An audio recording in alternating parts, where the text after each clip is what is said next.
سر کوه بلند تا کی بشینم عزیز بشیم کنارم، کنار سردر گل را بچینم عزیز بشیم کنارم، گل سرخ و سفیدم دست دسته عزیز بشیم کنارم، نمیدونم کدوم گل را بچینم عزیز بشیم کنارم،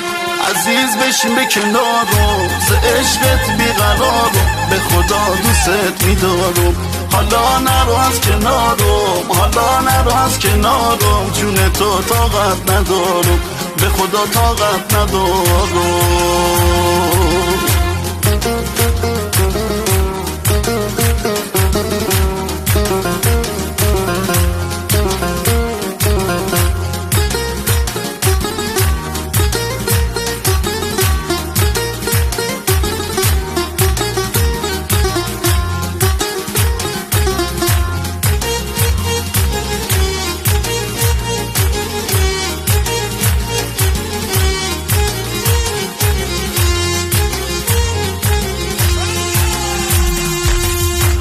سر کوه بلند تا کی بشینم عزیز بشیم کنارم، کنار سردر گل را بچینم عزیز بشیم کنارم، گل سرخ و سفیدم دست دسته عزیز بشیم کنارم، نمیدونم کدوم گل را بچینم عزیز بشیم کنارم، عزیز بشیم کنارم، ز عشقت بیقرارم، به خدا دوست میدارم، حالا نرو از کنارم، حالا نرو از کنارم، جون تو طاقت ندارم، به خدا طاقت ندارم.